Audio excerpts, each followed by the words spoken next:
ನನ್ ಫ್ರೆಂಡ್ ಕಡೆ ಮಾಡ್ಕೊಂಡ್ಬಿಡ ಟೀನಾ ಪಕ್ಕದಲ್ಲಿ ಕುಣಿಸ್ಕೊಂಡ್ ಫ್ರೆಂಡು ಅಂತೀಯಲ್ಲ ಮೊನ್ನೆ ತಾನೇ ಬೈತಾ ಇದ್ದೆ ಇವನಿಗೆ ಬೇವರ್ಸಿ ಅಂತ. ಇವನ್ ಅದೇನ್ ಹೇಳ್ತವನು ನಮ್ ತಾಯಿನೇ ನನ್ಗೆ ಅರ್ಥ ಆಗ್ತಿಲ್ಲ. ಸ್ನೇಹಿತರೆ, ಈಗ ನಾವಿರುವಂತದ್ದು ಮೈಸೂರಲ್ಲಿ ಸ್ನೇಹಿತರೆ. ಸೊ ಮೈಸೂರನ್ನೇ ಅವಾಗಿಂದನೂ ಆಸೆ. ಸೊ ನನ್ನ ಮಗನ ಹೆಸರು ಎಷ್ಟೊಂದ್ ಜನ ಗೊತ್ತು, ಯದುವೀರ್ ಅಂತ. ಮನೆ ತಗೊಳ್ಳೋಣ ಅಂತ ಎಲ್ಲೋ ಒಂದ್ ಕಡೆ ಪ್ಲಾನ್ ಇತ್ತು. ಬಟ್ ಏನು ಅಂದ್ರೆ ಭಯ. ನಿಮ್ಗೊಂದು ಅನ್ಸುತ್ತೆ ಗೊತ್ತಾ, ಕೆಲವೊಂದು ವಿಚಾರಗಳು ರಿಸ್ಕ್ ತಗೊಂಡ್ರೆ ತಗೊಂಡ್ಬಿಡೋಣ, ಏನಾದ್ರೂ ಆಗ್ಲಿ ಪರವಾಗಿಲ್ಲ, ವರ್ಸ್ಟ್ ಕೇಸು ಅಂತ ಈ ಮನೆಗೆ ಅನ್ಸಿದ್ದು. ಏನು ಇಲ್ದಿರೋ ಟೈಮ್ ಇತ್ತು ತಾನೇ ನನಗೆ. ಇಲ್ಲಿಂದ ತನಕ ಬಂದಿರೋದೇ ಒಂದ್ ದೊಡ್ಡ ವಿಚಾರ ತಾನೆ. ಜಾಸ್ತಿ ಕುಡ್ಬಿಟ್ಟು ಮನೆಗ್ ಬಂದ್ ಆಮ್ಲೆಟ್ ಹಾಕ್ಬೇಡ, ಒಂದ್ 2 ಬಿಯರ್ ಕುಡ್ಕೊಂಬಾ, ಹುಷಾರಾಗಿ ಕ್ಯಾಬಲ್ ಬಾ. ಸ್ನೇಹಿತರೆ, ಇವರೇ ನಮ್ಮ ಲೆಕ್ಚರರ್ ಲಂಕಪ್ಪ ಅವರು. ಸರ್ ಸೀರಿಯಸ್ಲಿ ಹೇಳ್ತಾ ಇದೀನಿ, ಎಷ್ಟು 20,000 ನೋಡಿರ್ಬೇಕು ಸರ್. ಅದ ಏನ್ ಟೈಮಿಂಗ್ ಸರ್ ಅದು? ಸೀರಿಯಸ್ಲಿ ನಿನ್ನ ಹುಡ್ಕೊಂಡು ನಾನು ಯಾಕೆ ಬಂದಿದ್ದೀನಿ? ಯಾಕೆ ಬಂದಿರೋದು ಹೇಳು ಸರ್? ನನ್ಗೆ ಮಕ್ಕ ಕೂಗ್ಯಾಕ್ ಬಂದಿದ್ದೀರಾ? ನಿನ್ನೆನೂ ಮೊನ್ನೆನೂ ಅದನ್ನ ಇನ್ನೊಂದು ಪಾರ್ಟ್ ಮಾಡಿದ್ವಿ ಅದನ್ನ.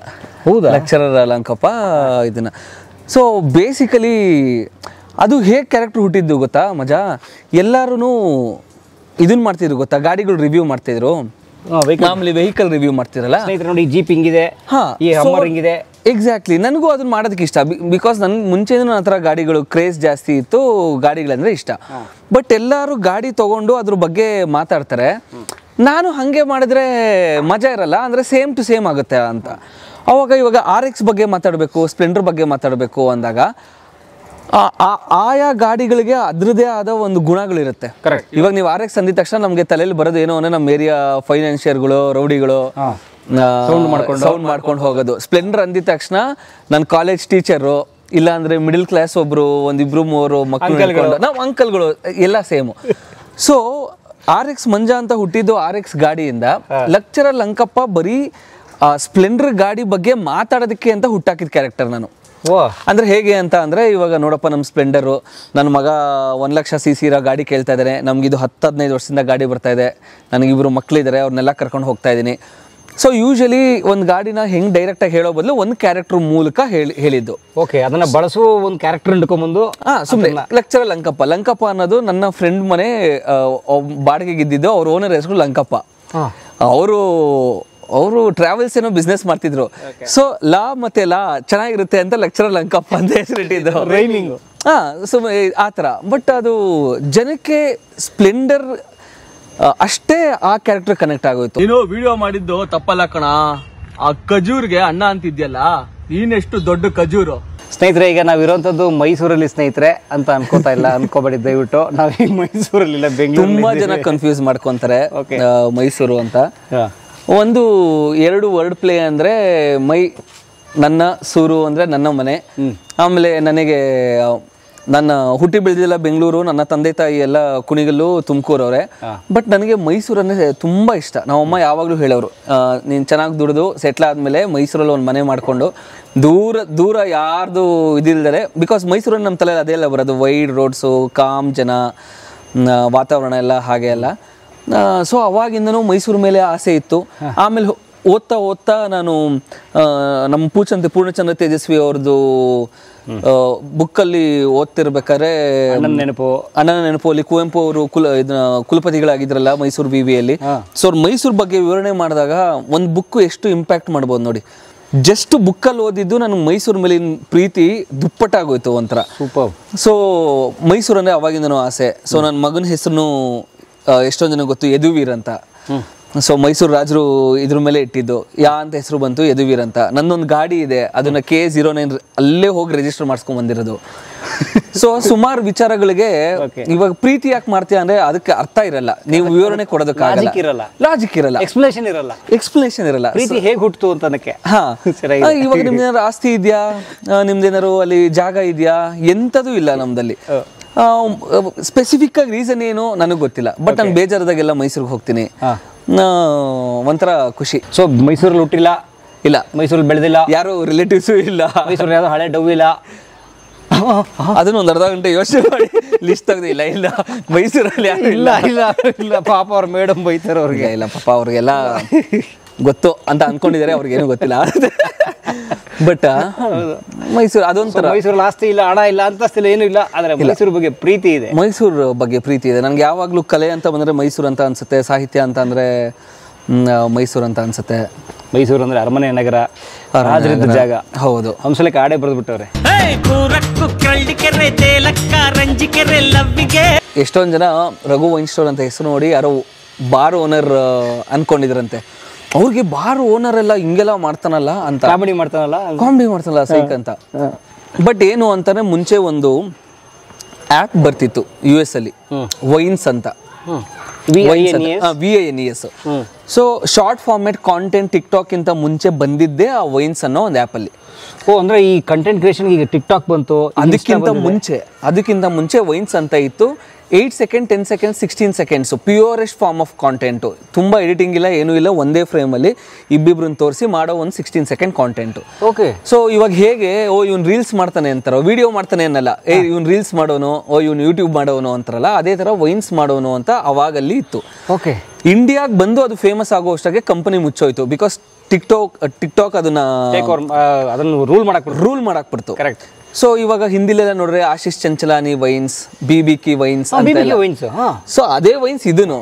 ಬಟ್ ಏನು ಅಂದ್ರೆ ರಘು ವೈನ್ಸ್ ಅಂತ ಇಟ್ರೆ ಸೇಮ್, ಎಲ್ಲಾದ್ರಲ್ಲೂ ಸೇಮ್ ಆಗುತ್ತಲ್ಲ, ಒಂದು ವಿಭಿನ್ನವಾಗಿ ಏನಾರು ಇಡಬಹುದಲ್ವಾ ಅಂತ ಹಂಗೆ ಯೋಚನೆ ಮಾಡ್ಬೇಕಾದ್ರೆ ಮೇ ಬಿ ಎಲ್ಲೋ ಇವಾಗ Venkateshwara wine store, Rajanna wine store, Navya bar, ಆ ಥರದ್ದೆಲ್ಲ ಹೆಸರುಗಳು ಇರ್ತಲ್ಲ, ನೀಲವರ, ಗಂಗೋತ್ರಿ, ನಾವೆಲ್ಲ ಹೋಗಿಲ್ಲ, ನೋಡಿರೋದಷ್ಟೇ ರೋಡಲ್ಲಿ. ಸೊ ಅದೇ ತರ ಅನ್ಕೊಂಡೆ. ಇವಾಗ ರಘು ವೈನ್ಸ್ ಅಂತನೂ ಇಡ್ಬೋದು. ನಾನು ಫಸ್ಟ್ ಹೆಸರಿಟ್ಟಿದ್ದೆ ಏನ್ ಗೊತ್ತಾ, ನಂದು ಯೂಟ್ಯೂಬ್ ಚಾನಲ್ಗೆ ರಾಘು ರೊಟ್ಟಿ ಅಂತ ಹೆಸರಿಟ್ಟಿದ್ದೆ. ರಘು ವೈನ್ ಸ್ಟೋರ್ಗೆ ಹೆಸರು, ಅದ್ರ ಉದ್ದೇಶ ಏನು ಅಂತಂದ್ರೆ ರಾಗಿ ರೊಟ್ಟಿ ಬದಲು ರಾಘು ರೊಟ್ಟಿ ಅಂತ. ಬಟ್ ಒಬ್ರಿಗೂ ನಗು ಬರ್ಲಿಲ್ಲ, ಒಬ್ರಿಗೂ ಅರ್ಥ ಆಗ್ಲಿಲ್ಲ. ಅದು ಈ ಪನ್ಯ ಅರ್ಥ ಆಗ್ಲಿಲ್ಲ, ಯಾರಿಗೂ ಅರ್ಥ ಆಗ್ಲಿಲ್ಲ, ಈ ಪನ್ಯ ಯಾರಿಗೂ ಅರ್ಥ ಆಗಿಲ್ಲ.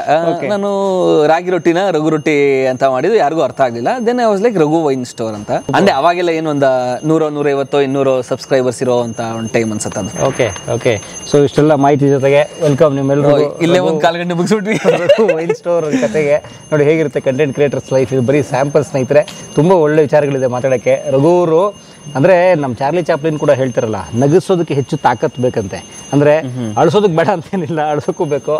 ಅದಕ್ಕಿಂತ ಹೆಚ್ಚು ತಾಕತ್ತು, ಶ್ರಮ, ಶ್ರದ್ಧೆ ಮತ್ತು ಆಲೋಚನೆ ನಗಿಸೋಕೆ ಹೆಚ್ಚು ಬೇಕು. ಸೊ ಹಾಗಾಗಿ ಚಾರ್ಲಿ ಚಾಪ್ಲಿನ್ ಕೂಡ ನಗಿಸ್ತಿದ್ರಲ್ಲ, ತುಂಬ ದೊಡ್ಡ ಫಿಲಾಸಫರ್ ಆಗಿದ್ರು ಅವರು. ಸೊ ಹಾಗಾಗಿ ನಗಿಸುವವ್ರ ಹಿಂದೆ ಅನೇಕ ಒಳನೋಟಗಳಿರ್ತವೆ, ಅದನ್ನೆಲ್ಲ ಮಾತಾಡೋಣ. ನನಗೆ ಯಾವಾಗಲೂ ಅನ್ಸೋದು ಏನು ಅಂತ ಅಂದರೆ, ಈ ನಗ್ಸೋರು ಇರ್ತಾರಲ್ಲ, ಕಾಮಿಡಿಯನ್ಸ್, ಎಕ್ಸ್ಪ್ರೆಷನ್ ರೈಟರ್ಸು, ಅವರು ಲೈಕ್ ದೀರ್ಘ ಚಿಂತಕರು ಅಂತಲೇ ಅನ್ಸೋದು. ನೀನು ದೀರ್ಘವಾಗಿ ಯೋಚನೆ ಮಾಡಿದ್ರೇ ಎಲ್ಲೋ ಒಂದು ಕಡೆ ಕಾಮಿಡಿ ಬರೋದು ಅಂತ. ಅಂದರೆ ಯಾವ್ದಾದ್ರು ಒಂದು ವಿಚಾರದ ಬಗ್ಗೆ, ಸೊಸೈಟಿ ಬಗ್ಗೆ, ಪ್ರತಿಯೊಂದು ಒಂದು ಲೈಕ್ ವಿಡಂಬನೆ ಮಾಡೋದು, ಆಡ್ಕೊಳ್ಳೋದು, ಅಕಸ್ಮಾತ್ ಒಂದು ವಿಚಾರದ ಬಗ್ಗೆ ಇವಾಗ ಸರ್ಕ್ಯಾಸ್ಟಿಕ್ ಆಗಿ ಒಂದು ವಿಚಾರ ತಲುಪಿಸೋದೇ ಒಂಥರ ಇರುತ್ತೆ.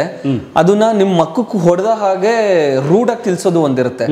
ನಿನ್ ಸ್ಕಿಲ್ಸ್ ಎಲ್ಲಿ ಬರೋದು ಅಂತ ಅಂದ್ರೆ, ನೀನು ಯಾರಿಗೂ ನೋವಾಗ್ದಿರೋಂಗೆ ಅಟ್ ದ ಸೇಮ್ ಟೈಮ್ ಅದು ತಟ್ಟೋ ಹಾಗೂನು, ಅದಕ್ಕೆ ಅಲ್ಲಿ ಕಾಮಿಡಿ ಚೆನ್ನಾಗಿ ವರ್ಕ್ ಆಗೋದು ಅನ್ಸುತ್ತೆ. ನಾವು ಎಷ್ಟೇ ನಮಗೆ ಸ್ಟಾರ್ಟಿಂಗ್ ನಾವು ಬೇರೆಯವ್ರಿಗೆ ಯಾರಿಗಾರು ಹೇಳೋದು, ಅಕಸ್ಮಾತ್ ಕಾಂಟೆಂಟ್ ಕ್ರಿಯೇಟರ್ ಆಗಬೇಕು, ಯೂಟ್ಯೂಬರ್ ಆಗಬೇಕು ಅನ್ನೋ ಫಸ್ಟ್ ಹೇಳೋದು ಅಂತ ಅಂದ್ರೆ ಎಮ್ಮೆ ಚರ್ಮ ಮಾಡ್ಕೊಂಡಿದ್ದು.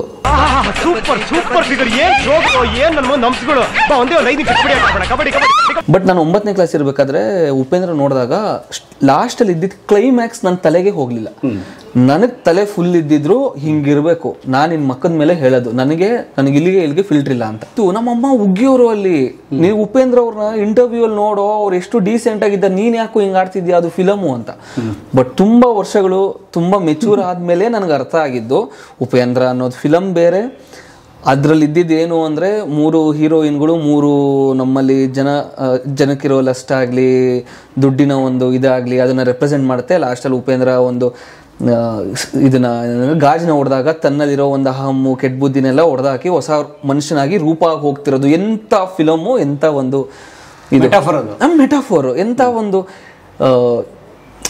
ಮೆಸೇಜ್ ಇದೆ. ಬಟ್ ಆ ವಯಸ್ಸಿಗೆ ನನ್ಗೆ ಅರ್ಥನೇ ಆಗ್ಲಿಲ್ಲ ಅದು. ಅವಾಗ ಬರೀ ಇಷ್ಟು ಮಾತ್ರ, ಫಿಲ್ಟರ್ ಇಲ್ಲ. ನಾನು ಹಂಗೆ ಇದ್ದಿದ್ದು. ಎಷ್ಟು ಜನ ಫ್ರೆಂಡ್ಸ್ ನ ಕಳ್ಕೊಂಡು ನಾನು ಒಂದು PUC ತನಕ. ಯಾರನ್ನೋ ಹೊಡಿತಾ ಇರ್ತಾರೆ, ಏನೋ ಸುಳ್ಳು ಹೇಳಿರ್ತಾರೆ, ನಾನು ಅವ್ರವ್ರ ಮುಂದೆ ಹೇಳ್ಬಿಡ್ತಿದ್ದೆ, ನಿಂಗೆ ಈ ತರ ಯಾಕೋ ಜೀವನ ಬೇಕು, ಹೇಳು ನಿಮ್ಮಪ್ಪ ಹಿಂಗೆ ಅಂತ ಹೇಳು, ನಿಂದು ಲೈಫ್ ಇರೋದು ಹಿಂಗೆ ಹೇಳು ಅಂತ. ಇವಾಗ ನೆನ್ಸ್ಕೊಂಡ್ರೆ ನನಗೆ ಯಾಕಪ್ಪ ಬೇಕಿವೆಲ್ಲ, ಯಾರು ಹೆಂಗಾರು ಹೊಡ್ಕೊಂಡು ಸಾಯ್ಲಿ ಅಂದ್ರೆ. ಆ ಏಜ್ ನಾವು ಇವಾಗ ಹೇಳ್ಬಿಡ್ತೀವಿ ಈಸಿಯಾಗಿ, ಚಿಕ್ಕ ಮಕ್ಳಿಗೆ ಅದಿಲ್ಲ ಇದಿಲ್ಲ ಅಂತ. ಬಟ್ ನಾವು ಆ ವಯಸ್ಸಲ್ಲಿ ಇರ್ಬೇಕಾದ್ರೆ ನಾವು ಅಷ್ಟೇ ದಡ್ಡರಾಗಿದ್ವಾ ಅಂತ. Or maybe everything depends on the age ಅಂತ. ಓಕೆ, ಯಾವಾಗ ಬಂದ್ರಿ ಈ ಮನೆಗೆ? ಒಂದು ವರ್ಷ ಆಯ್ತಾ? ಏಪ್ರಿಲ್ ಬಂದಿದ್ದು. ಒಂದು ವರ್ಷ 3-4 ತಿಂಗಳು. ನಮ್ಮ ಅಜ್ಜಿ. ನಿಮ್ಮ ಅಜ್ಜಿನ? ಅಂದ್ರೆ ವಿದ್ಯಾವ್ರ ಅಜ್ಜಿ, ನಮಗೂ ಅಜ್ಜಿನೇ. Sir super. ನಮಸ್ತೆ ಅಮ್ಮ, ಚೆನ್ನಾಗಿದ್ದೀರಾ? ಮೇಡಮ್ ಎಲ್ಲಿ? ಅವರು ವಿಜಯ್ ಮೇಡಮ್. ನಮಸ್ತೆ ಮೇಡಮ್. ನಮಸ್ಕಾರ ಸರ್, ಹೇಗಿದ್ದೀರಾ? ನಮಸ್ಕಾರ, ಚೆನ್ನಾಗಿದ್ದೀವಿ ಅಮ್ಮ. ಕಾಫಿ ಟೀ ಎಂತ ಅಂತೀರಾ? ಒಬ್ಬಟ್ಟು ಬೇಡ, ಅಷ್ಟೆಲ್ಲ ತಿನ್ನೋಕ್ಕಾಗಲ್ಲ. ಟೀ ಸ್ವಲ್ಪ ಸಕ್ಕರೆ ಕಮ್ಮಿ. ಸೊ ನಾನು ಏಪ್ರಿಲ್ 2024ಗೆ ನಾವಿಲ್ಲಿ ಬಂದಿದ್ದು. ನನಗೆ ಮುಂಚೆಯಿಂದನೂ ಸಾಲಗಳಂದರೆ ಸಿಕ್ಕಾಪಟ್ಟೆ ಭಯ. ಬಿಕಾಸ್ ಚಿಕ್ಕ ವಯಸ್ಸಿಂದ ಎಲ್ಲ ತುಂಬ ಹತ್ತಿರದಿಂದ ನೋಡ್ಕೊಂಡು ಬಂದಿರೋದು, ನನಗೆ ಸಿಕ್ಕಾಪಟ್ಟೆ ಭಯ. ನಾವು ಬಾಡಿಗೆ ಮನೆಯಲ್ಲಿ ಲೀಸಲ್ಲೇ ಎಲ್ಲ ಇದ್ದಿದ್ದು. ಬಟ್ ಒಂದು ಮನೆಯಿಂದ ಇನ್ನೊಂದು ಮನೆಗೆ ಹೋಗ್ತಾ ಇನ್ನೊಂದು ಮನೆ ಹುಡುಕ್ಬೇಕಾದ್ರೆ ನಾವು 3ನೇ ಮನೆ ಅಷ್ಟೊಕ್ಕೆ ನಂಗೆ ಸಾಕು ಅನ್ಸ್ಬಿಡ್ತು. ನನಗೆ ಲೀಸು, ಓನರ್ ಅಂದರೆ ಯೂಶಲಿ ನಮಗಿರೋ ಫ್ರೆಂಡ್ಸು ತುಂಬ ಕಮ್ಮಿನೇ. ನಾವು ಪಾರ್ಟಿ ಗೀಟಿ ಅವೆಲ್ಲ ಅಂಥದ್ದೆಲ್ಲ ಏನು ಜಾಸ್ತಿ ಇಲ್ಲ. ಬಟ್ ಏನು ಅಂತಂದರೆ ತುಂಬ ಇದನ್ನು ಹಾಕ್ತಾರಲ್ಲ, ಒಬ್ಬೊಬ್ರು ಒಂದೊಂಥರ ರೆಸ್ಟ್ರಿಕ್ಷನ್ಸ್ ಹಾಕೋದು, ಇದನ್ನು ಹಾಕೋದು. ಆ್ಯಂಡ್ ನಾನು ಮುಂಚೆ ಎಲ್ಲ ನಾವಿಬ್ಬರು ಇದ್ದಿದ್ದು ಸ್ವಂತ ಮನೆಯಲ್ಲೇ. ಸೊ ಅಲ್ಲಿ ಅಭ್ಯಾಸ ಆಗೋಗಿ ನನಗೆ ಈ 6 ವರ್ಷ ಬೇರೆ ಬೇರೆ ಬಾಡಿಗೆ ಮನೆಗಳಿಗೂ ಹೋಗಿ ಬಟ್ ಸ್ಟಿಲ್ ಯಾವುದೋ ಒಂದು ಲೀಸ್ ಮನೆ ಹುಡುಕ್ತಿರ್ಬೇಕಾದ್ರೆ ನಾನು ಅಂದೆ ಮನೆ ತೊಗೊಳ್ಳೋಣ ಅಂತ ಎಲ್ಲೋ ಒಂದು ಕಡೆ ಪ್ಲ್ಯಾನ್ ಇತ್ತು. ಬಟ್ ಏನು ಅಂದರೆ ಭಯ. ಮುಂಚೆ IT ಕೆಲಸ ಮಾಡ್ತಿದ್ದೆ, 7-8 ವರ್ಷ ಇದ್ದೆ. ತಿಂಗಳು ಇಷ್ಟು ಸಂಬಳ ಅಂತ ಬರ್ತಿತ್ತು. ಅದನ್ನೆಲ್ಲ ಬಿಟ್ಟು ನಾವು ಈ ಫೀಲ್ಡ್ಗೆ ಬಂದಿದ್ದೀವಿ. ಇಲ್ಲಿ ಯಾವಾಗ ಹೇಗೆ ಏನು ಅಂತ ಗೊತ್ತಿಲ್ಲ. ಇವಾಗ ನಾನು ನಿಮ್ಮನ್ನು ನೋಡಿ ಸುಮ್ಮನೆ ವ್ಯೂಸ್ ನೋಡ್ಬಿಟ್ಟು ಕೋಟಿ ದುಡ್ಬಿಟ್ಟವ್ರೆ ಅಂತ ಹೇಳ್ಬೋದು ನಾವು, ಆಯ್ತಾ? ನೀವು ನಮ್ಗೆ ಹೇಳ್ಬೋದು. ಬಟ್ ನಾಳೆ ನೆಕ್ಸ್ಟ್ ವೀಕ್ ಏನು ಅಂತ ನಮ್ಗೆ ಗೊತ್ತಿಲ್ಲ. ತುಂಬ ಒಳ್ಳೆ ಮಾತು ಅಲ್ವಾ? ನೆಕ್ಸ್ಟ್ ವೀಕ್ ನಮ್ಗೆ ಏನು ಅಂತಾನೆ ಗೊತ್ತಿಲ್ಲ. ಹೊರಗಡೆಯಿಂದ ನಾವು ಚೆನ್ನಾಗಿ ರೆಡಿ ಆಗಲೇಬೇಕು, ಬಿಕಾಸ್ ಕ್ಯಾಮ್ರಾ ಸುಮಾರು ಜನ ನೋಡಲೇಬೇಕು, ಆ ಥರ ಒಂದು. ಬಟ್ ಒಳಗಿನ ಉಳುಕು ಹೆಂಗೆ? ಸೊ ಈ ಏರಿಯಾದಲ್ಲಿ ಯಾವ್ದಾದ್ರು ನಾವಿಬ್ರು ನಮ್ಮ ಜುಪಿಟರ್ ಇಲ್ಲ ಆಕ್ಸಿಸ್ ಗಾಡೀಲಿ ಬೋರ್ಡ್ ಹಾಕಿರ್ತಾರಲ್ಲ, ಖಾಲಿ ಇದೆ ಅಂತ, ಅದನ್ನು ಹುಡುಕ್ತಿರ್ಬೇಕಾದ್ರೆ ನಾನು ಈ ಮನೆ ನೋಡಿದ್ದು. ಮನೆನೇ ಇಟ್ಟಿದ್ದು? ಮನೆ ಇತ್ತು. ಅಂದರೆ ಕಟ್ಟಿರೋ ಬಿಲ್ಡರ್ಸ್ ಫಸ್ಟ್ ಟೈಮ್ ಯಾರೋ ಬಿಲ್ಡರ್ ಕಟ್ಟಿರೋ ಮನೆ. ಅಂದರೆ ಈ ಬಿಲ್ಡರ್ಸ್ಗಳು ಕಟ್ಟಿ ಸೇಲ್ ಮಾಡ್ತಾರಲ್ಲ, ಇನ್ನೂ ಮನೆ ಫುಲ್ ಮುಗ್ದಿರಲಿಲ್ಲ. ನನಗೆ ಆಚೆಯಿಂದ ನೋಡಿದ ತಕ್ಷಣ ನನಗೆ ಒಂಥರ ಅಟ್ರಾಕ್ಷನ್ ಆಯಿತು. ಆ್ಯಂಡ್ ಜೀವನ ಹೇಗೆ ಅಂತ ಹೇಳ್ತೀನಿ, ಯೂನಿವರ್ಸ್ ಹೇಗೆ ವರ್ಕ್ ಆಗುತ್ತೆ ಅಂದರೆ, ನಾನು ಇದು 2030 ಸೆಟ್ ಮನೆ, ಚಿಕ್ಕ ಮನೆ ಇದು. 2030 600 ಸ್ಕ್ವೇರ್ ಫೀಟು. ಸೊ ಹೇಗೆ ಅಂದರೆ ನಾನು ಮುಂಚೆ ಎಲ್ಲ ಆಡ್ಕೊತಾ ಇದ್ದೆ. 2030 ಮನೆಗಳು ಬೆಂಕಿ ಪಣ್ಣ ಇದ್ದಂಗೆ ಇರ್ತವೆ. ಇದ್ರೆ ಚೆನ್ನಾಗಿರ್ಬೇಕು, ವಿಶಾಲವಾಗಿರಬೇಕು, ಕ್ರಿಕೆಟ್ ಆಡಬೇಕು ಮನೆ ಒಳಗಡೆ ಅಂತೆಲ್ಲ, ಆ ಥರ ಎಲ್ಲ. ಅವಾಗೇನೋ ನಾನು ದುಡಿಬೇಕಾಗಿತ್ತಾ, ನನಗೇನು ಗೊತ್ತಾಗ್ತಿತ್ತಾ ಆ ಥರ ಅಲ್ಲಿ. ಬಟ್ ಈ ಮನೆ ನೋಡಿದ ತಕ್ಷಣ ಒಂಥರ ಅಟ್ರಾಕ್ಷನ್. ಇದು ಚೆನ್ನಾಗಿದೆಯಲ್ಲ ಅಂತ. ಇಲ್ಲಿ ಯಾರೋ ಮನೆ ತೋರಿಸ್ಬೇಕಾಗಿತ್ತು ನನಗೆ, ಬೋಗ್ಯುಕ್ಕೇನೋ. ಅವರು ಓನರ್ ಬರೋದು ಲೇಟ್ ಆಯಿತು ಅಂದ್ಬಿಟ್ಟು ಇನ್ನೇನು ಟೈಮ್ ಪಾಸ್ ಮಾಡೋದು ಅಂತ ಮನೆ ಒಳಗಡೆ ಬಂದಾಗ ನನಗೆ ಈ ಮನೆ ಇಷ್ಟ ಆಯಿತು. ಸೊ ಅವಾಗ ನಿಮ್ಗೊಂದು ಅನಿಸುತ್ತೆ ಗೊತ್ತಾ, ಕೆಲವೊಂದು ವಿಚಾರಗಳು ರಿಸ್ಕ್ ತೊಗೊಂಡ್ರೆ ತೊಗೊಂಬಿಡೋಣ, ಏನಾದರೂ ಆಗಲಿ ಪರವಾಗಿಲ್ಲ, ವರ್ಸ್ಟ್ ಕೇಸು ಅಂತ ಈ ಮನೆಗೆ ಅನಿಸಿದ್ದು. ಸೊ ನಾನು ಅಷ್ಟು ವರ್ಷ ನಾನು ಲೋನ್ ಹಾಕೊಳ್ಳಲ್ಲ, ನಾನು ಸಾಲಕ್ಕೆ ಸಿಗಾಕೊಳ್ಳಲ್ಲ ಹಂಗೆ ಅಂದ್ಕೊಂಡವನು, ಏನಾಗುತ್ತೋ ಆಗ್ಬಿಡಲಿ ಅಂದ್ಬಿಟ್ಟು ಲೋನ್ ಹಾಕ್ಸ್ಕೊಂಡು ಈ ಮನೆ ತೊಗೊಂಡಿದ್ದು. ಒಂದು ಕಾಲು ವರ್ಷ ಆಯಿತು. But on loan? ಹಾಂ, ಅಂದರೆ ಅಗೇನ್ ಇಟ್ಸ್ ಕ್ಯಾಲ್ಕುಲೇಟೆಡ್ ರಿಸ್ಕ್. ಕಟ್ಟಕ್ಕಾಗುತ್ತಾ? ಆಮೇಲೆ ಬಿಕಾಸ್ ಫಸ್ಟೇ ಎಲ್ಲ ಉರಿಯೋದಕ್ಕೆ ಬ್ಯಾಂಕ್ ಅವ್ರು ಮತ್ತೆ ಬಂದು ಜಪ್ತಿ ಮಾಡ್ದಿರೋ ಪರಿಸ್ಥಿತಿ ನಾನು ಹೋಗಲ್ಲ ಅಂತ ಎಲ್ಲ ಯೋಚನೆ ಮಾಡಿ, ವರ್ಸ್ಟ್ ಕೇಸ್ಗಳನ್ನ ಯೋಚನೆ ಮಾಡಿ, ಅಂದರೆ ನೀವೆಷ್ಟೇ ರಿಸ್ಕ್ ತೊಗೊಂಡ್ರು, ಬಿಕಾಸ್ ಸುಮಾರು ಮನೆಗಳು ನೋಡ್ತೀವಲ್ಲ, ಅಂಡ್ ಎಲ್ಲರೂ ಕಾಯ್ತಾ ಇರ್ತಾರೆ ಫಸ್ಟ್ ಆಫ್ ಆಲ್ ಅಲ್ಲಿ. ಏನಾದರೂ ಒಂದು ಕೆಳಗಡೆ ಬಿದ್ದರೆ, ಇವಾಗ ಈ ಮನೆ ತೊಗೊಂಡ್ಮೇಲೆ ಹೆಂಗೆ ಅಂತಂದರೆ, ನಾನು ಸುಮಾರು ಜನಕ್ಕೆ ನಾನು ಏನು ಹೇಳೋಕ್ಕೆ ಇಷ್ಟಪಡ್ತೀನಿ ಅಂತಂದರೆ, ಎಲ್ಲರ ಆಸೆಗಳು ಕನಸುಗಳು ಅವರವರು ಒಂದು ಬಾಲ್ಯದಿಂದ ಬಂದಿರುತ್ತೆ. ಅವ್ರವ್ರ ಜೀವನ ಹೆಂಗೆ ರೂಪಿಸ್ಕೊಂಡಿರ್ತಾರೋ ಹಂಗಂಗೆ ಅವ್ರವ್ರ ಕನಸುಗಳಿರುತ್ತೆ.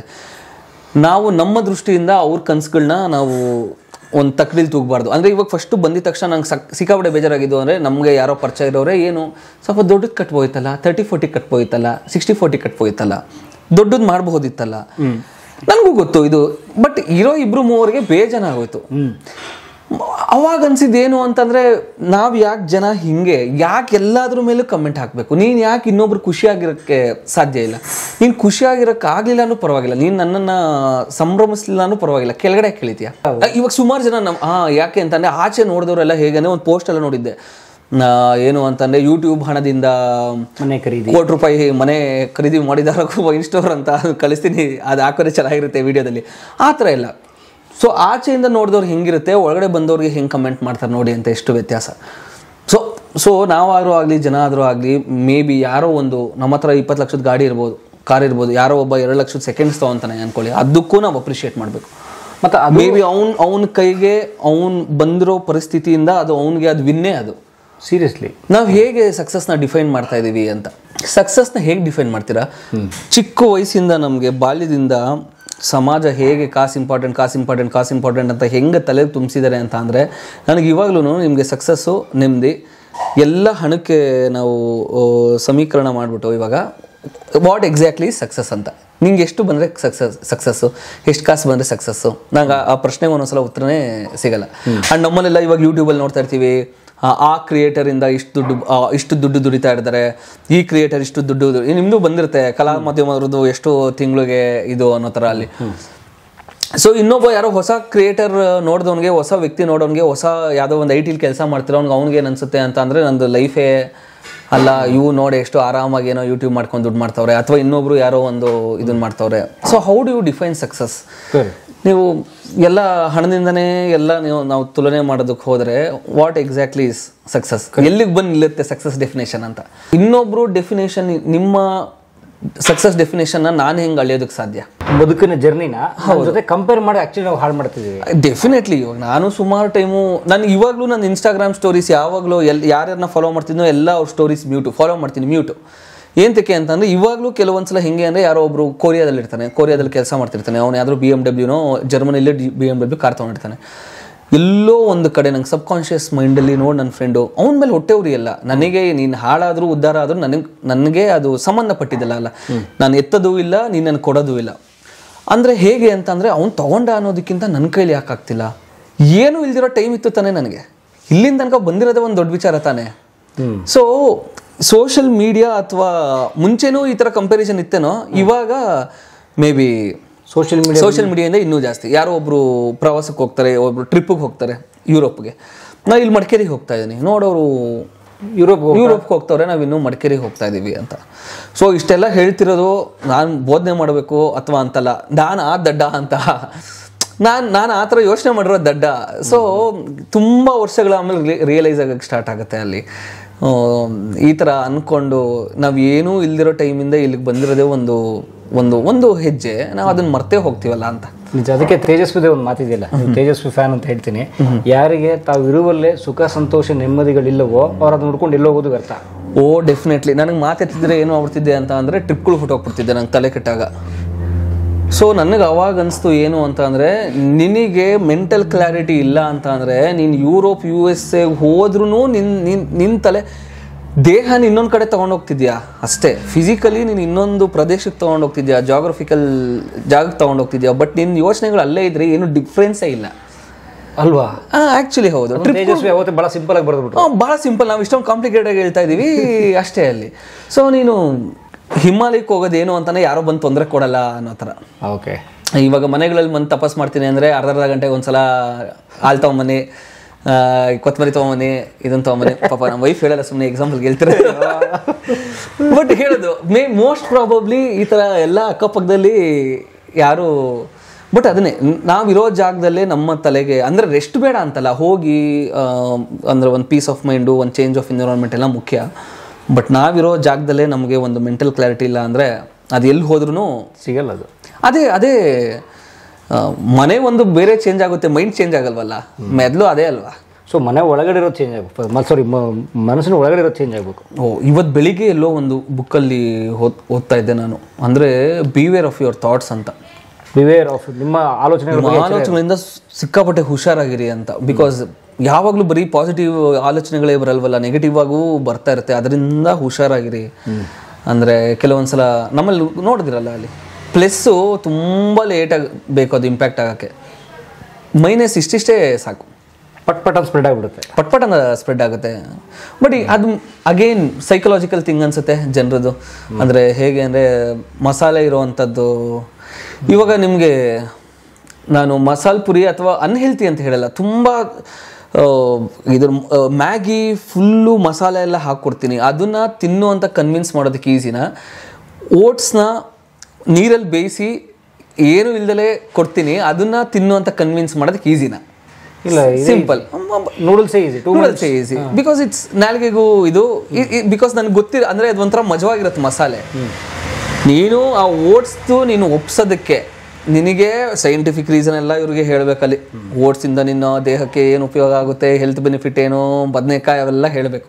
ಬಟ್ ಇದನ್ನ ನಿನ್ಗೆ ಸೇಲ್ ಮಾಡೋದಕ್ಕೆ ಈಸಿ, ಏನು ಹೇಳ್ಬೇಕಾಗಿಲ್ಲ, ಹಂಗಂಗೆ ಹಂಗೆ ತೊಂದರೆ, ಮಗುಗೆ ಗೊತ್ತಿರುತ್ತೆ ಎಲ್ರಿಗೂ. ಸೊ ಸುಳ್ಳಿನ ವಿಚಾರ ಇಟ್ಸ್ ಆಲ್ವೇಸ್ ಮಜಾ, ಕಿಕ್ ಕೊಡುತ್ತೆ. ಇವಾಗ ಪರಮು ಅಲ್ಲೆಲ್ಲೋ ಒಂದು ಕಡೆ ಹೋದ್ರು, ಅಲ್ಲಿ ಯಾವುದೋ ಒಂಥರ ಗೊತ್ತಿಲ್ಲದಲ್ಲೇ ಸಹಾಯ ಮಾಡಿದ್ರು, ಅದು ಇದು ಅಂತೆಲ್ಲ ಹೇಳ್ತೀವಿ.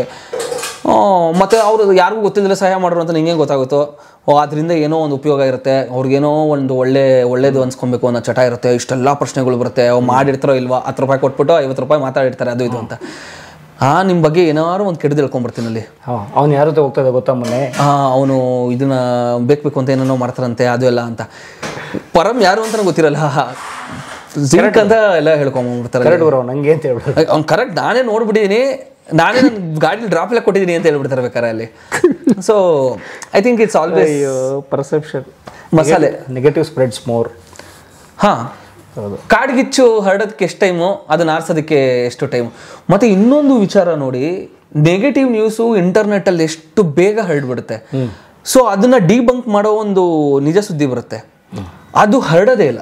ಸೀರಿಯಸ್ಲಿ ಒಂದು ಎಕ್ಸಾಂಪಲ್ ಏನು ಅಂತಂದ್ರೆ, ಯಾರೋ ಒಬ್ರು ಆಕ್ಟರು ಪೊಲಿಟಿಷಿಯನ್ ಏನೋ ಒಂದು ಅವ್ರ ಮೇಲೆ ಒಂದು ಸುಳ್ಳು ಸುದ್ದಿ ಬಂದ್ಬಿಡುತ್ತೆ, ಅವ್ರು ಏನೋ ಈ ತರ ಒಂದು ಮೋಸ ಮಾಡಿದ್ರು ಅಂತ. ಮಾಡಿರಲ್ಲ, ಅದೊಂದು ಇದನ್ನು ಫೇಕ್ ನ್ಯೂಸ್. ಅದು ಮಾಡಿರಲ್ಲ ಅಂತ ಅವರು ಒಂದು ಪ್ರೂಫ್ ಇಟ್ಕೊಂಡ್ಬಿಡ್ತಾರೆ. ಮಾಡಿದಾನೆ ಅಂತ ಫೇಕ್ ನ್ಯೂಸ್ 1 ಲಕ್ಷ ತಲುಪಿದ್ರೆ, ಆ ಡಿಬಂಕ್ ಮಾಡಿರೋ ನ್ಯೂಸು 100 ಜನಕ್ಕೂ ತಲುಪಿರಲ್ಲ. 100 ಜನಕ್ಕೂ ತಲುಪ, ಕರೆಕ್ಟ್. ಅವ್ನು ಕೆಟ್ಟದ್ ಮಾಡಿರ್ತಾನೆ ಅನ್ನೋದೆಲ್ಲ ಫಾರ್ವರ್ಡ್ ಆಗ್ತಾ ಇರುತ್ತೆ, ಅವ್ನು ಮಾಡಿಲ್ಲ ಅನ್ನೋದು ಹೆಂಗೋ ತಿಳ್ಕೊಂತಾರೆ ಬಿಡು ಅನ್ನೋ ತರ. ಎಲ್ಲ ನೆನೆ ಪಕ್ಷದ ಐಟಮ್ಸ್ ನೋಡಿ, ಎಲ್ಲದೆ ಪಕ್ಷದ ಐಟಮ್ ಏನು ಕಾಣ್ತಾನೆ ಇಲ್ಲ, ಎಲ್ಲ ಒಳಗಡೆ ಇದೆ. ಪಕ್ಷದ ಐಟಮ್ ಅಂತಂದ್ರೆ ಎಲ್ಲ ಇರ್ಬೇಕಲ್ಲ. ಇಲ್ಲ ನಮ್ಮಲ್ಲಿ ಯಾವಾಗ ಮಾಡೋದು, ನಾಳೆ ಇವತ್ತು ಮಂಡೇ ಅಲ್ಲ, ಇವಾಗ ನವರಾತ್ರಿ ಬೇರೆ. ಓ ಸರ್, ನವರಾತ್ರಿ ಬರ್ತಾರೆ. ಸೊ ಬರೀ ಚಕ್ಲಿ ಕೊಡಬಳೆ, ಯಾವುದು ನುಚ್ಚುಂಡೆ, ಕಜ್ಜಿಕಾಯಿ, ಹೋಳಿಗೆ. Thanks lots. ಮಗು ಸ್ಕೂಲಿಗೆ ಹೋಗಿದ್ಯಾ? ಎಕ್ಸಾಮ್ ಅವ್ನಿಗೆ ಇವತ್ತಿಂದ. ನಿಮ್ಗೆ ಓಕೆ, ಅವರು ತಗೊಂತಾರೆ. ಸೋಡಿ ತೋರ್ಸು ಅಂದ್ರೆ ಪಕ್ಕ ಹಾಕೊಂಡ್ ಕೊಟ್ಬಿಡ್ತಾಳೆ. ಕ್ಲಾಸ್ ಕರೆಕ್ಟ್ ಆಗಿ ಹೋಗಿ ಇನ್ಮೇಲೆ ಹೆಸರುಗಳನ್ನ ತಿಳ್ಕೊಬೇಕು. ಕಲಾ ಮಾಧ್ಯಮದ ಎಲ್ಲಾ ಎಪಿಸೋಡುಗಳು ನಿಮಗೆ ಸಿಗಬೇಕು ಅಂತಂದ್ರೆ ಕಲಾ ಮಾಧ್ಯಮ ಯೂಟ್ಯೂಬ್ ಚಾನೆಲ್ನ ಸಬ್ಸ್ಕ್ರೈಬ್ ಮಾಡಿ, ಬೆಲ್ ಐಕಾನ್ನ ಕ್ಲಿಕ್ ಮಾಡಿ, ತಪ್ಪದೇ ಮಾಡಿ. ಈ ವಿಡಿಯೋ ನೋಡಿದ್ದಕ್ಕೆ ನಿಮಗೆ ತುಂಬಾ ಧನ್ಯವಾದಗಳು. ಪುಸ್ತಕಗಳನ್ನ ಓದು ಮನಸ್ಸನ್ನ ಅರಳಿಸುತ್ತೆ, ಬುದ್ಧಿಯನ್ನು ಚುರುಕು ಮಾಡುತ್ತೆ, ಕಾಣದ ಹೊಸ ಲೋಕವನ್ನು ಪರಿಚಯಿಸುತ್ತೆ. ಹಾಗಾಗಿ ಓದುವ ಸಂಸ್ಕೃತಿ ಹೆಚ್ಚಾಗ್ಲಿ. ಧನ್ಯವಾದ.